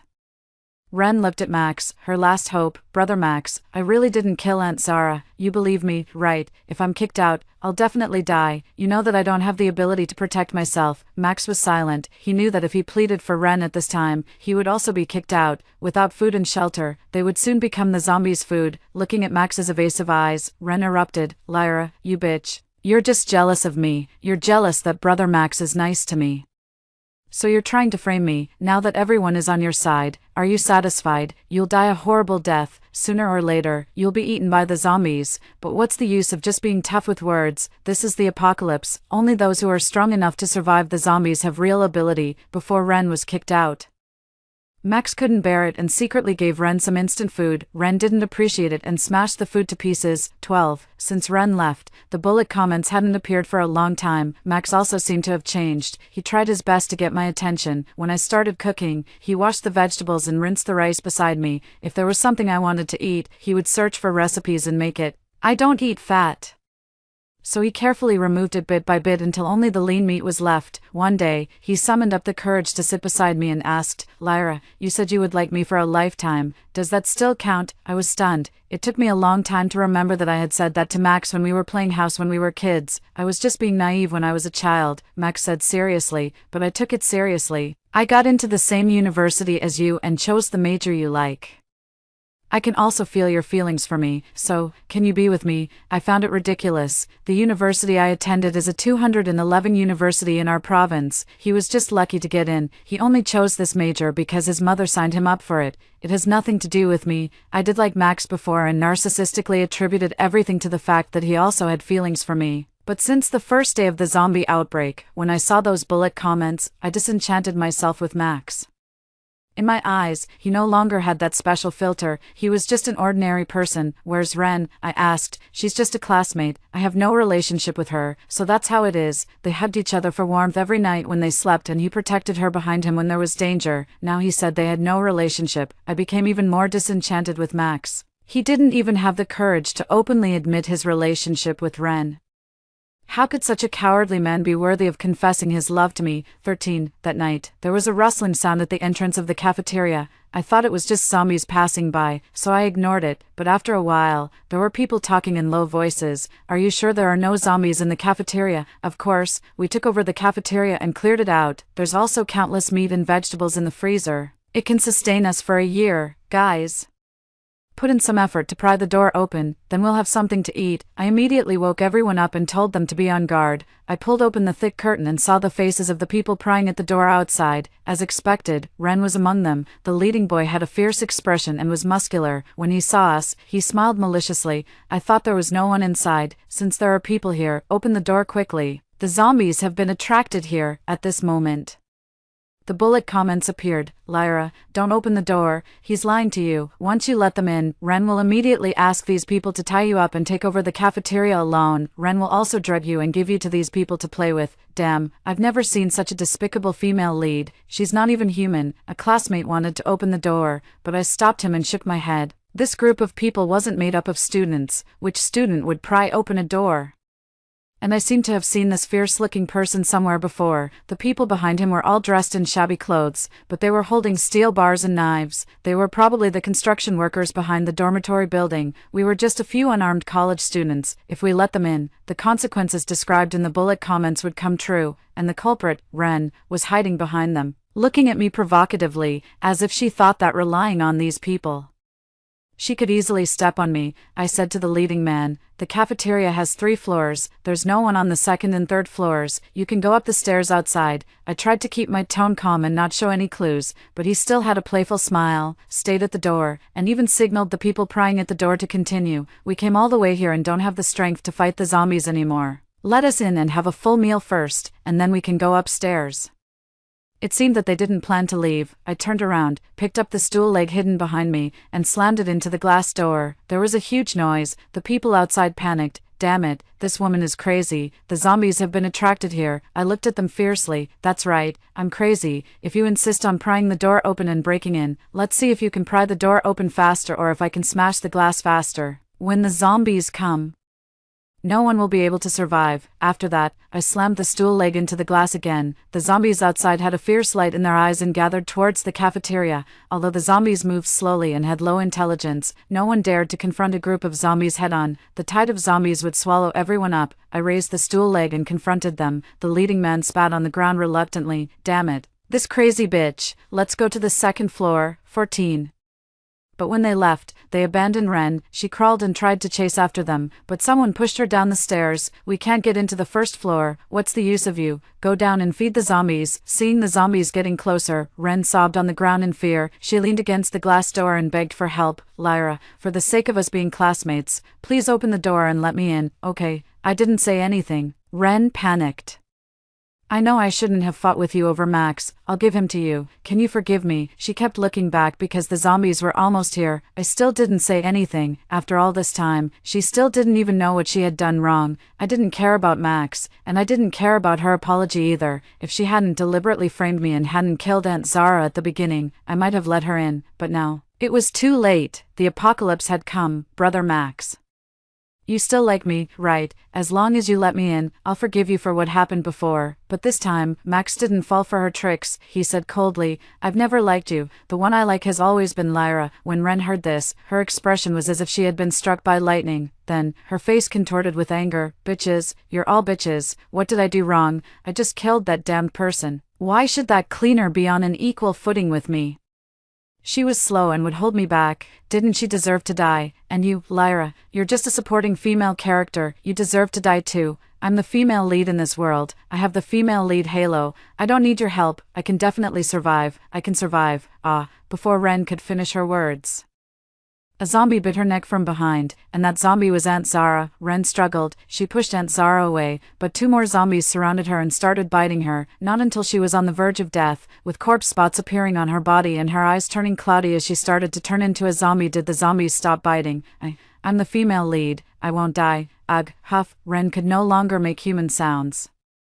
She had completely turned into a zombie and started hitting the glass door unconsciously. I don't know where Max had hidden. I put down the curtain and turned to leave. 15. A month later, the roar of a helicopter sounded outside. The dense crowd of zombies ran following the sound, pouring out from the streets and alleys and gathering in the same place. The country issued a rescue notice. Starting from today, conduct a carpet search and clear out the zombies. The military has established a safe base, and the common people can go there on their own. For those who can't go, supplies will be regularly dropped in each area. Pay attention to collecting them. After waiting for the tide of zombies to pass, I put on my backpack, picked up my weapon, and opened the door of the cafeteria. After taking a look at the shelter where I had stayed for a month, I headed towards the safe base without looking back. Story 2. When the zombie apocalypse broke out, My boyfriend ran off with my best friend and all the supplies. Left with no options, I unexpectedly found myself with over 999 zombie followers. It turns out, in the eyes of the zombies, I was a great beauty. My looks drove all the zombies wild. In this zombie-ravaged world, countless zombies fought over me out of jealousy, food, shelter, status. I lacked nothing. The front lines will be breached in 3 hours, and the infected will soon flood into Z City. Please, all citizens, collect supplies and make all necessary preparations for protection. I stared blankly at my phone, my heart sinking. The so-called infected were the zombies. The underlying message of the emergency announcement was clear. From now on, we were on our own. I quickly woke up my sleeping boyfriend, Adam, and called my best friend, Della, to come over. In the apocalypse, survival meant sticking together with those you trusted the most. We started listing all the supplies we might need on a piece of paper: food, clothing, and weapons for self-defense. We only have 3 hours. What have those people been doing? They are completely unprepared, Adam complained. After quickly taking inventory, we rushed to the nearest supermarket. The supermarket was already in total chaos, with life and death at stake. All the rules of human society were thrown out the window. Get supplies. It was a free-for-all at that moment. A helpless tension filled my heart. Della, you grab the food. Adam, you grab something we can use for defense. Make it something strong, in case we were discovered by zombies. At least there would be a slim chance. However, when we left the supermarket to check our supplies, I realized we hadn't grabbed a single item for defense. I was a bit angry and confronted him about it. Unexpectedly, Adam said, "Why worry? Look at these muscles. Anyone comes at me, and they're getting a couple of good punches. It's the apocalypse. We should be grabbing consumables. Haven't you ever played a video game?" I almost cursed it out loud. Adam, you might be fine, but have you thought about me? Even if we don't encounter zombies, what if we meet some deranged people? I knew well that, in the apocalypse, people could be just as cruel as zombies for supplies. He chuckled dismissively. Come on, you don't think you'd be a target, do you? Besides me, who would be interested in you? Look at yourself. Even a zombie wouldn't have an appetite for you. Maybe you'll even survive till the end. I stared at him in disbelief. Adam, how could you become like this? My friend Della had told me that the apocalypse would strip away everyone's masks. Back then, looking at my caring and gentle boyfriend, I thought we would never turn against each other. Changed. He scoffed with disdain. I'm just telling the truth. If it weren't for me wanting you, you'd probably still be a virgin by now. His mask had fallen, revealing a face full of disdain and harshness. Yes, I wasn't particularly attractive. Plus, my looks had worsened with the stress of working night shifts after graduation. I had sacrificed my youth for what I thought was our future together. Only now did I realize that his future had never included me. All the beautiful memories shattered in an instant. I was furious, pointing at his nose. Adam, if you hadn't shamelessly chased after me, I might not have even accepted you back then. In school, there were plenty more guys after me who were better than you. It seemed my words had triggered some unpleasant memories for him. As his expression turned ugly, I had never seen him look so terrifying. It scared me into taking a step back. He advanced towards me, grinding his teeth as he spoke. Emily, you didn't really think I liked you, did you? Do you think I would willingly play nice with you, this ugly woman, if it wasn't for the fact that you could get me into the company after graduation? Adam spat fiercely on the ground and scoffed coldly. Now do you think you, this burden, have any value to me? Having said that, he got into the car and gave Della a look. My heart skipped a beat. Della, you too? Sorry, Emily, resources are limited. You're on your own. Della also got into the car. The engine roared to life. Adam stuck his head out of the window, his lips curling into a smirk. Emily, just so you know, Della and I have been together secretly for a while. We thought about including you, but since you put it that way, let's each find our own fate. The car suddenly started, and Adam floored the accelerator, taking all the supplies with him, leaving me all alone. Adam, how cruel you are. At this moment, there were only 10 minutes left until the zombies arrived.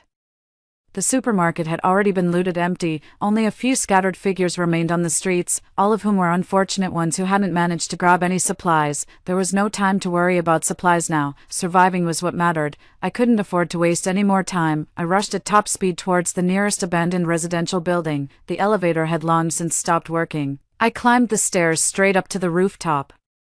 I hadn't even caught my breath when another problem arose. The door to the rooftop was already rusted shut and wouldn't lock. This meant that once the zombies discovered me, I was certain to die. But it was too late. Piercing screams came from below as zombies swarmed in like ants, kicking up clouds of dust. Those who hadn't managed to hide were either infected and turned into zombies or torn into pieces. The scene was something even a biohazard movie would consider restrained.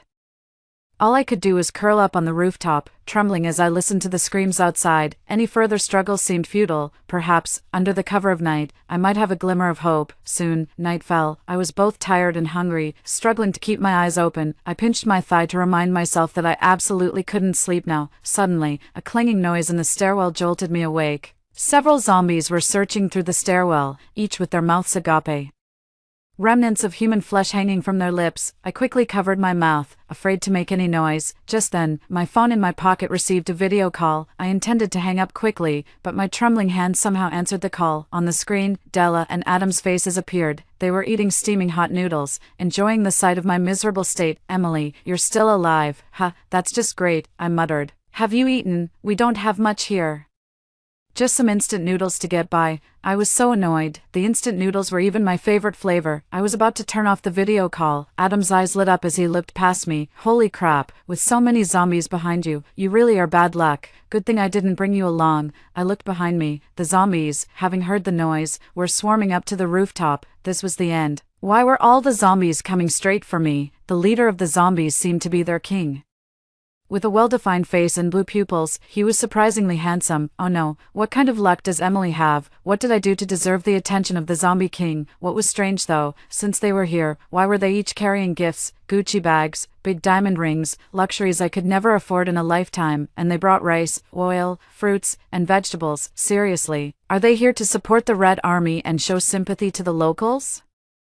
The zombies want to take Emily for a hot pot. "Emily, don't hang up the video. I want to see how zombies eat people." In the video, Adam and Della carefully finished the last sip of their instant noodle soup, not forgetting to tease me. I covered my stomach, which was rumbling with hunger, utterly speechless. Everyone's picking on me.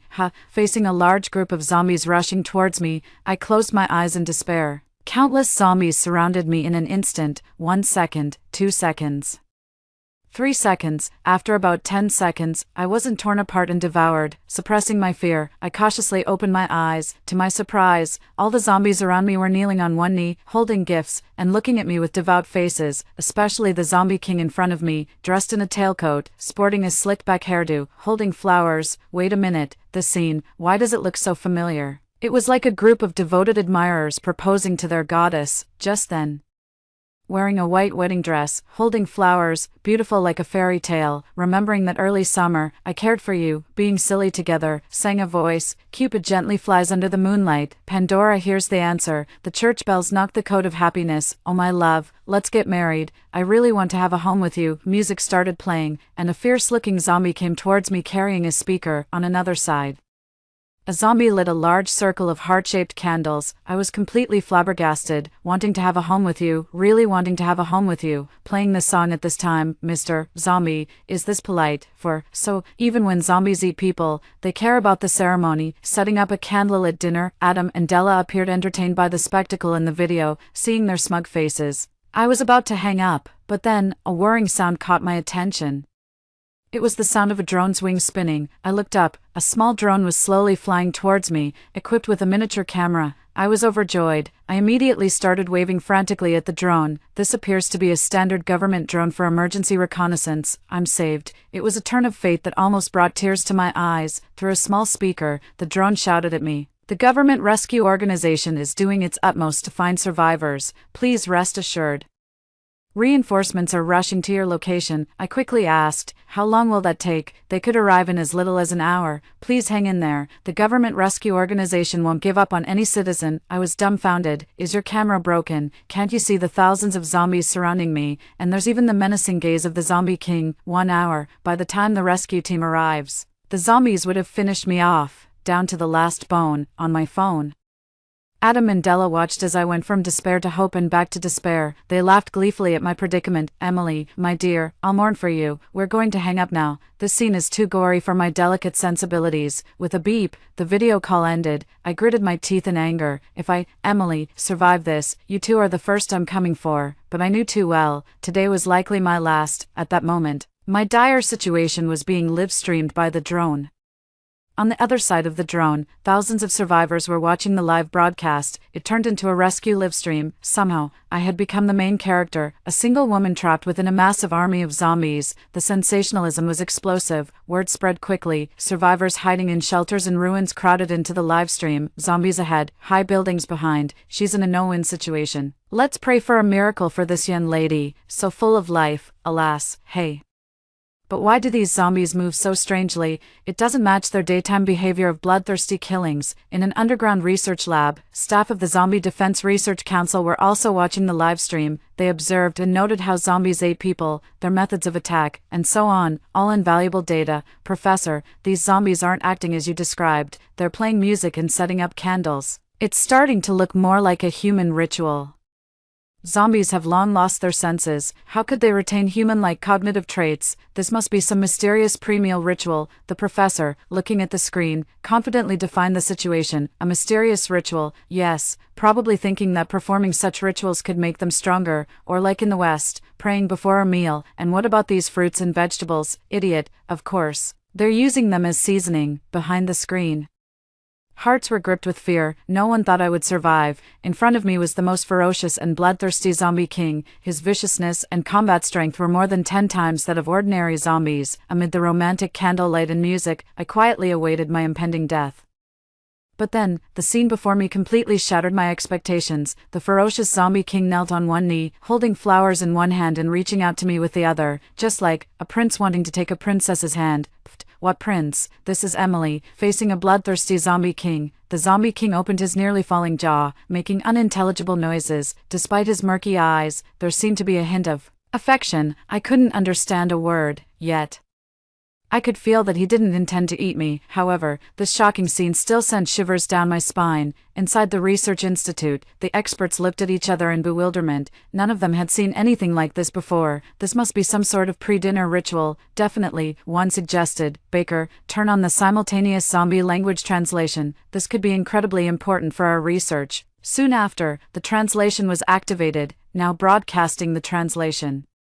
Then, from the drone, a strange voice was translated. I want to dye my hair the brightest colors and carry the deepest scars, all to find my beloved. What do you think I want to drink? Not blood. I want to protect you. As a zombie, do you know why I caught a cold? Not because I'm chilly, but because I'm utterly defenseless against you. I even went for an infusion today. What kind? Longing for you throughout the night, my dear goddess. You are like a fire in the long night, igniting my long isolated heart, revealing how empty my days are without you. A series of cheesy and cliched lines were translated, combined with the zombie king's imposing and ferocious appearance. The scene was utterly absurd. Not just me, everyone was dumbfounded. What's going on? Is the translation system broken, or have my ears and eyes stopped coordinating? The visuals and audio are a total mismatch. How can such cheesy lines come from a ferocious zombie king?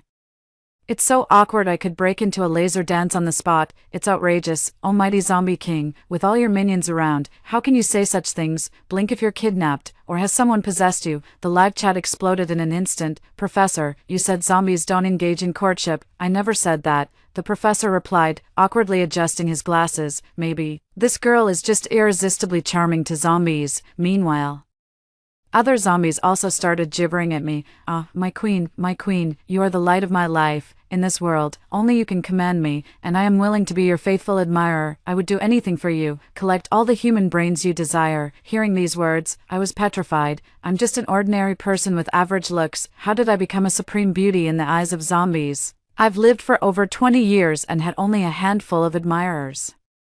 How and why did I suddenly have so many suitors? And apparently, each one was crazily devoted. Thousands of zombies crowded around, confessing their love like a tidal wave. I used to fear such absurd dreams would bring divine retribution, but their love declarations were so cringeworthy. I wanted to crawl into a hole. Countless viewers were watching, although at this moment, I didn't understand why I had become their goddess. But since they regarded me as their queen, saying that they were at my command, didn't that mean I could start giving them orders? Through the simultaneous interpretation provided by the drone, I cautiously spoke, make way. As expected, the zombies cleared a path for me to descend the stairs. I was shocked. Could they actually have taken a liking to me? The thought of living among a horde of zombies was horrifying. To dispel any fantasies they might have, I quickly made up an excuse. Hey, big zombie guy.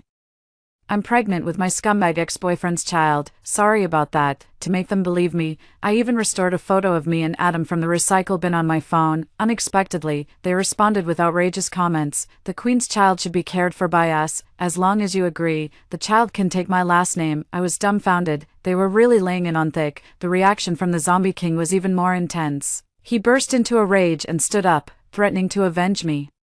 His call was met with unanimous support. The zombies howled to the skies, their cries echoing like a piercing arrow summoning an army. The entire city's zombie population began to howl violently, shaking the ground beneath them. Even without a translation, I knew they were trying to track down Adam's signal. Soon after, Adam called my phone again. This time, he wasn't showing off but begging for mercy. Emily, it was all my fault. I deserved to die. Can you find it in your heart to forgive me just this once? Through the phone, I could almost see his tear-streaked face. Forgive him. If I did that, I felt I might as well become a saint on the spot. Adam, I've said it before. If I'm fortunate enough to live, you'd be the first one I'd take down. I hung up the phone in silence, coldly addressing all the zombies like a queen. Can you help me catch that betrayer? He needs to pay the price. As soon as I spoke, all the zombies erupted in excitement. They spontaneously formed a search party to hunt down Adam. Some stationed themselves at intersections, setting up checkpoints, while others formed special task forces, chanting slogans like "Avenge the Queen." The scene was spectacular. Adam, now it's your turn to cry. Amidst the large-scale search, a group of zombies escorted me to the Tianhua Grand Hotel. A hotel of such caliber was usually a place I could only glance at while passing by. Now, with the building empty and overtaken by zombies, they turned on all the lights and set up baskets of flowers to welcome me. Although I knew the zombies meant no harm, I was still somewhat afraid, stepping cautiously with each move. However, I soon realized that the zombies were even more timid than I was. Those fierce-looking zombies shyly lowered their heads in my presence, hardly daring to meet my gaze. They quietly served me, like the most loyal servants. Was this the destructive power of beauty? Clang, clang, sounds echoed from behind me. Turning around, I saw a group of zombies carefully prying up the floorboards I had walked on, collecting each piece meticulously, wrapped in a beautiful gift box. It was treated like a treasure. I was completely puzzled. Do you also want to collect the carbon dioxide I exhale? A few minutes later, I was sitting in a luxurious presidential suite. A group of music zombies clumsily began to play their instruments, holding them awkwardly. Surprisingly, it sounded quite good. I couldn't help but applaud. The music zombies were flattered by the attention. One, overly excited, even broke his leg. In less than half an hour, all kinds of human delicacies were served: roast duck, stewed potatoes, beef brisket soup. Is this really the work of zombies? I'd believe it if you told me they were made by human chefs. I hadn't eaten much all day. All pretense of ladylike finesse was thrown out the window. I just picked up the chopsticks and started devouring the food. From the corner of my eye, I saw the gourmet chefs stepping forward. It seemed each was responsible for a dish. Whenever I took an extra bite of a dish, it made the chef who prepared it faint with joy. After the initial 5 dishes, another 9 top-tier dishes were served one after another. I quickly gestured that I couldn't eat that much.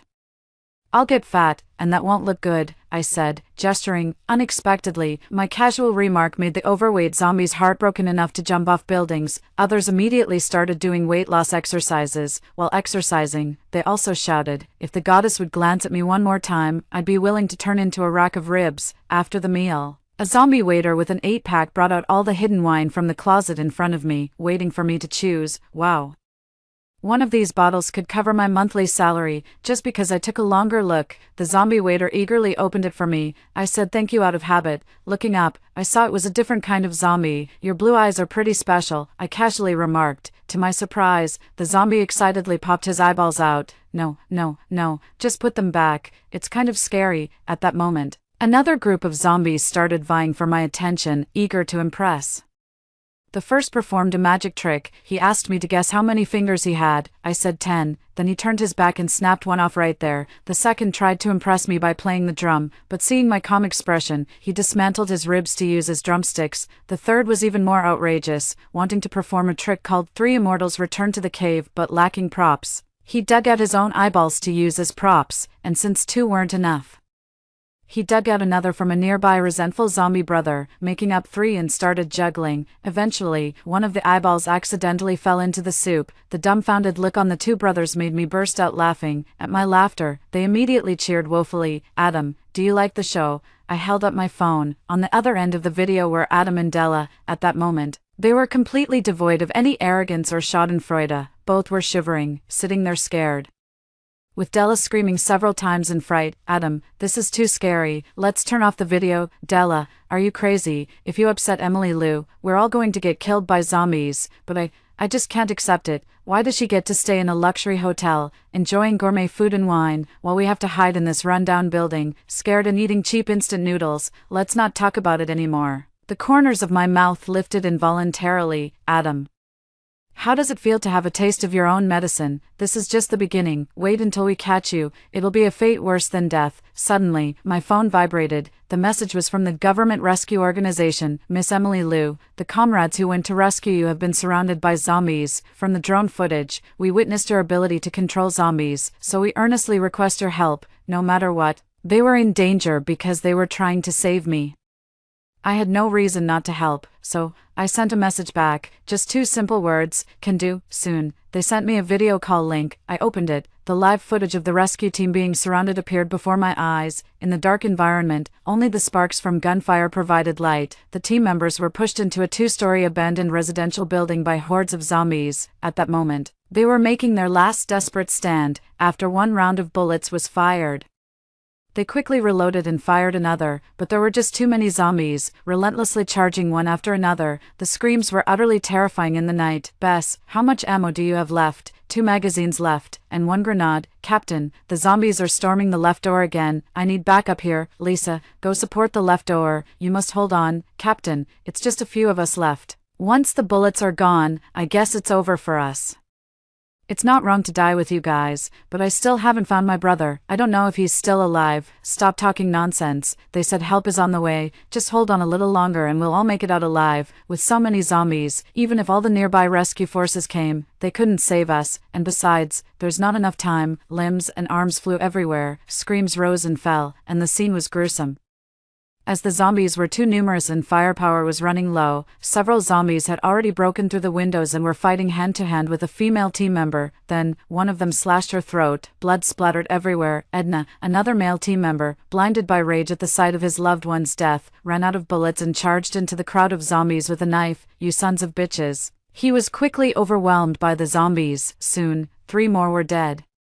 In the end, only 4 team members were left. Captain, we only have 1 magazine left, and all grenades are used up. Use the butt of the gun, and keep holding on. It's over. We're definitely finished. They all dead. Just the few of us can't hold out until help arrives. Like ants, the zombies crazily climbed up the vertical walls, and with only 4 team members left, their firepower was severely insufficient. Desperation was written on everyone's faces. Even the team leader who always encouraged everyone knew that there was a high chance he wouldn't make it back. Eventually, the zombies stormed up to the 2nd floor. The 4 of them stood back to back, huddled together. In the leader's hand was the last grenade. Even in death, they refused to become food for the zombies. This was their final act of dignity. Being able to die with my comrades is worth it, he thought. Stop it, Green. It's my fault for not being a strong enough leader.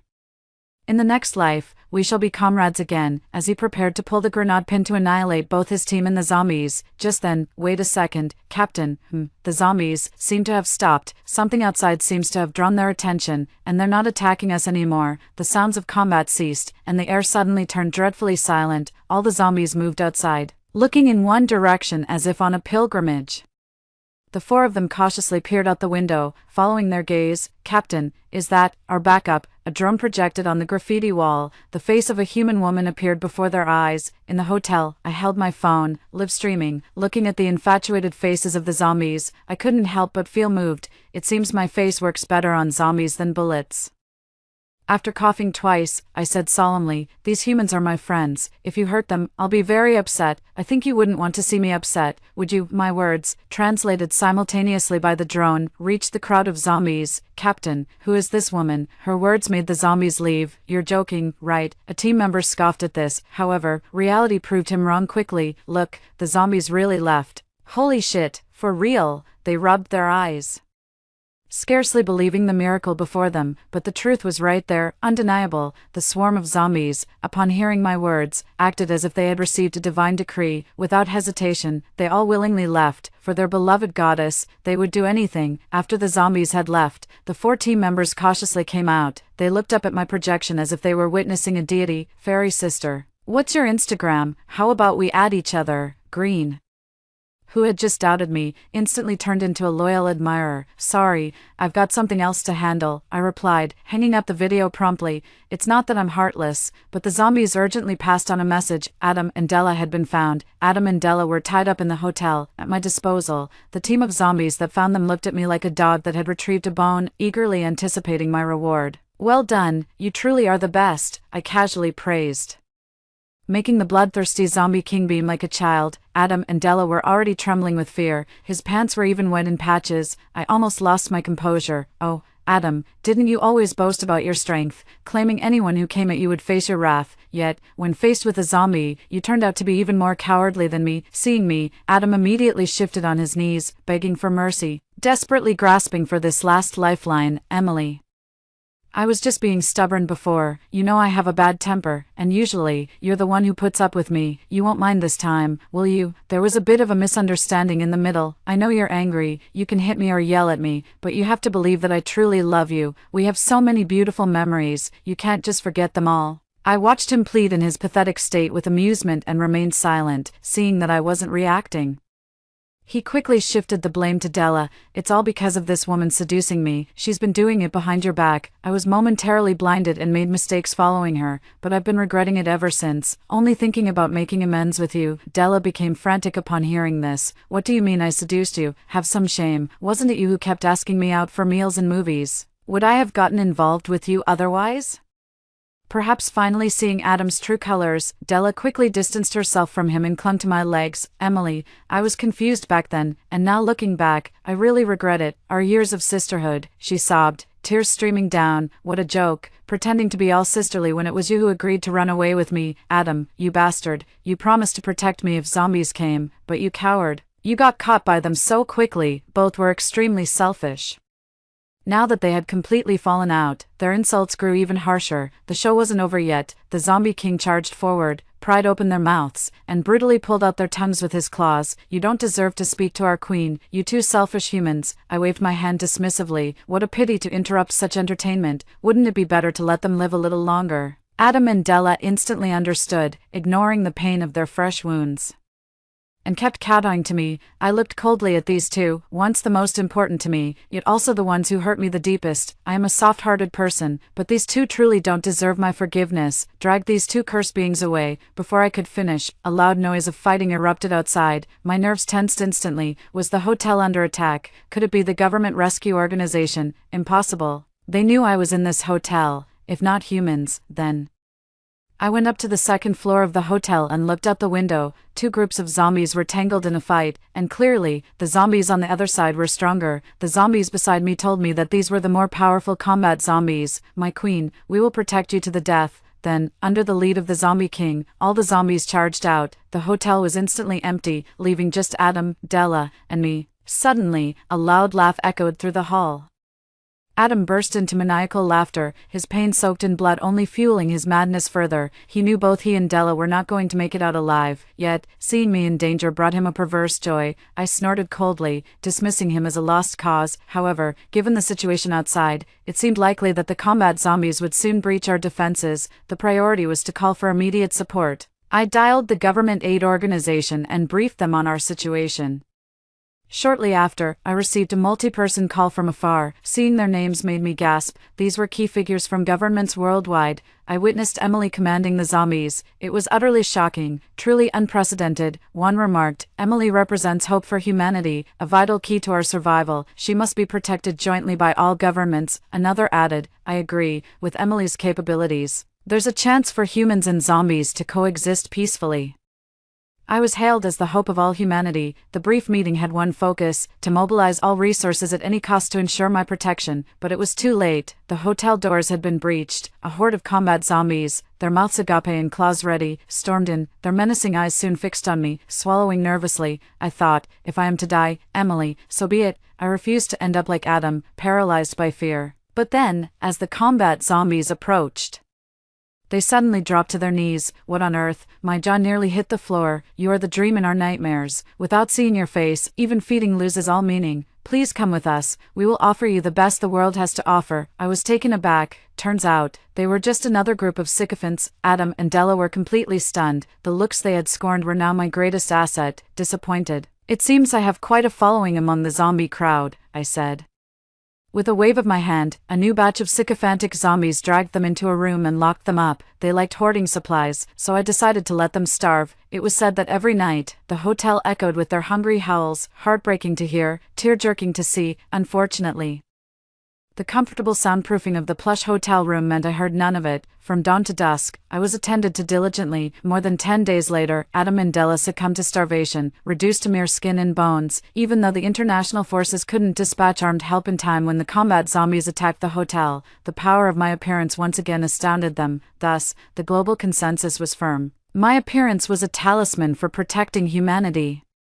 Consequently, a special force was assigned covertly to ensure my safety. They even sent photographers to take portraits and promotional videos of me, which were displayed around survivor camps to ward off zombie attacks. Anyone attacked by zombies could use my photo as a protective charm. It was rumored that zombies, upon seeing my photos and videos, could suppress their bloodlust and refrain from harming humans. This immediate effect quickly made my portraits and videos highly sought after, fetching sky-high prices yet remaining priceless. In every household, there are more or less several portraits of me. I've become the most famous superstar in the world. Even when I'm browsing on my phone, I find that many people have spontaneously organized fan clubs supporting me. Team Emily, north of the equator. Emily is the most beautiful. Emily, the goddess, my deity. The membership is not small, numbering in the hundreds of millions.